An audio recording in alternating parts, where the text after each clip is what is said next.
Hey guys, this is Fady from Harvey Production Studio. Welcome to another video. So I know recently Universal Audio just released their new Dante interface. It's the X16D, and I've gone asked so many questions about what do I think about it, which one would I choose if I'm looking for a Dante interface, especially because I've made several videos before comparing different Dante interface between the Avid Matrix and the Galaxy by Antelope Audio, between the RedNet by Focusrite, and that was before the Universal Audio video is out. So in today's video, I want to specifically compare between the Universal Audio one and the Antelope Audio one, which would be the Galaxy 32. I just want to go through specs, I want to go through features, what I think about it, and I hope that helps you to make a decision. Now keep in mind, this video is not paid for or sponsored by either one of the companies. So I am giving my pure, honest opinion of what I personally think what's the best bang for your buck, what makes more sense, as well as just in terms of purely based on specs and features, what are the difference between both, and hopefully that would help you make a decision. Okay, first thing to start with is that both companies are incredible companies. They are very well known in the audio industry. You're not talking about amateur levels here. This is pro line interface. The Universal Audio one is set for $4,000.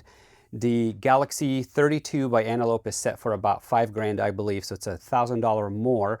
And we're talking pro level audio interface. When you get to that level, you obviously want to make sure that you're getting the most out of your money, as well as in terms of expandability and increasing your IOs and more features, and how would that be compatible with your studio. So let's dig in to start, and I will have screenshots at the bottom of the screen here of the back panel of both interfaces to kind of show you guys the IOs and the compatibility of the IOs. So let's start first with what are the analog inputs and outputs, digital input and outputs on each interface, and how much IOs does each interface support. So first, to start with, both interfaces do not have headphone outputs, which I honestly wish they both did. I don't know why it's like they're against it or something, but whatever. Both interface don't have this, so this is the common. The other common thing is both interface have dedicated stereo monitor outputs. So there's some form of conversion happening, digital to analog, to channels that are dedicated to monitor outputs. Now let's talk about analog first. Apollo don't have any analog aside from that dedicated monitor outputs, which is basically the XLR outputs on the back. Now, going to the Galaxy, it has way more analog IOs. It basically has 30, 64, 66 channel of analog. So there's 2 dedicated monitor outputs. There's 32 analog line out and 32 analog line in, which is very handy because I've installed several Dante setup at broadcast situations, and great, I got a dedicated interface to run Dante. I think I've used several of the Focusrite, the RedNets, and then I've always run into the issue, well, I need some multiple analog outputs and inputs for running through outboard gear and setting to different sets of speakers and stuff like that, and I could not. So that was a very frustrating thing for me with some of the Dante interfaces out there, because they don't have much analog outputs. Now that's one, in my opinion, I would say the Galaxy surpasses the the Galaxy surpasses the Universal Audio here, because we got an extra 64 of analog to digital and digital to analog converters on that unit. Now going to, moving from digital, now moving from analog, let's go to digital, and let's talk about all the digital IOs in both interfaces. So let's talk about Dante, because it's the first one, and that's what the main comparison here, because that Universal Audio unit is for Dante. Okay, so the first thing I have is at 48 sample rate, Universal Audio is running 16 channel of Dante, while the Galaxy is running 64 channel of Dante, which means I need 4 of those to run, which is 4 by $4,000, that's $12,000 to get the same amount of Dante IO on that unit, versus the Galaxy, which already has 64 channel. And even if I picked a different interface, like the RedNets, there are 32 IOs, the RedNet HD 32s, and I believe they're about the 2,500 price range maybe. So if you buy 2 of them, it will be equivalent to a Galaxy unit or one of the Apollo units. But I don't understand why only 16. I mean, one of the thing about Dante is being able to access 64 channels of audio via one Ethernet cable. I don't know if this has to do with the DSP processing, because being able to process DSP for all 64 channels requires way more DSP. So the unit can only support up to this or not. But that's one of big differences here is you got 4 times more Dante channels on the Galaxy versus what you have on the Universal Audio. That's for ins and outs. Now let's talk about the rest of the digital. On the Universal Audio, aside from the Dante, you have 2-channel AES out and 2-channel AES in.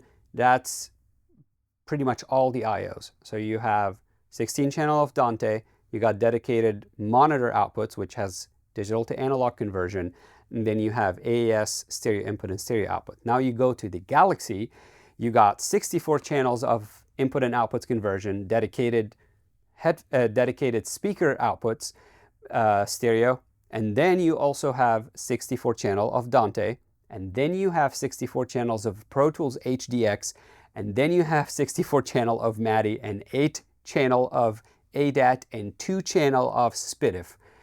Now the difference here is massive in my opinion.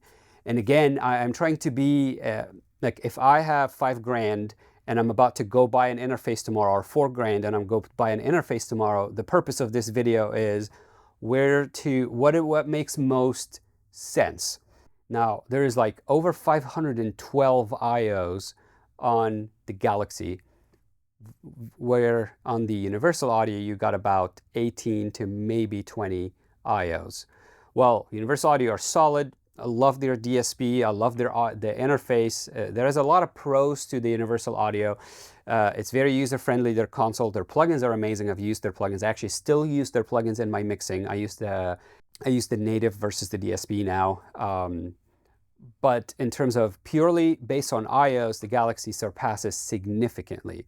Now, let's talk surround setup. They both support surround setup. They both Dolby Atmos compatible, which is great, and that's awesome. Now let's talk plugins.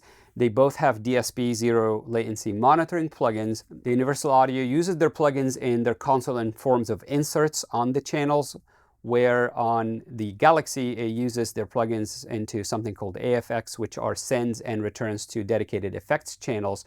Now, I don't know how to run an even comparison between the DSP processing power of both units because they use different technology.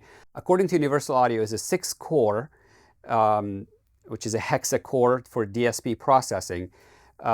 But I can't tell up to how many instances I can have in the session because some plugins take more DSP than others. According to Galaxy by Antelope, they, on their platform or their website, they're specifying that they can have up to 128 effects running off the DSP of the unit. Now another thing, both units are Thunderbolt 3, and both units they have zero monitoring, zero latency in monitoring. They're both, which is, I kind of feel like at this point in life and technology, all interfaces should be Thunderbolt 3 because that way you got much better latency, shorter round trip latencyy, and you can process way heavier audio back and forth without having to run into any lagging or any issues. I hope this helps. Now, in terms of converters, so I have not used the new one by Universal Audio, the Dante one, but it has 2 converters on it, which basically the stereo speaker setup. According to Universal Audio, those 2 dedicated converters to the speakers, they have about 133 decibels of dynamic range, that's actually impressive. Now, I don't know how they sound like, but that's impressive dynamic range. I believe it's a little higher even than the dynamic range in the Antelope, which my understanding, it's about 130 decibels dynamic range for all the converters. But also the difference is that on the Universal Audio, you only have 2 converters, but on the Antelope Audio, you got a lot more converters going, which converters aren't cheap, and a lot of times converters dedicate the price of the interface. So anyways, I hope this helps you. This is the main differences between those two units. If you're looking for a Dante interface to expand your setup, whether to install it at a broadcast setup or even in your studio. I use Dante in my studio right now, and I have it connected to my M908. My Galaxy connects to the M908, and it's amazing being able to have access to Dante in the studio, simplify my routing significantly. If you have any questions, please put them in the comment. Also, if you used any of these two interfaces and you have some thoughts about what I said or some suggestions, please put them in the comments, because the purpose of these videos is to share knowledge, share information, and discuss it. I'm not trying to tell you what's right or what's wrong. I hope this is helpful for you guys. If you like this video, make sure to subscribe to the channel, and I'll see you guys at the next video.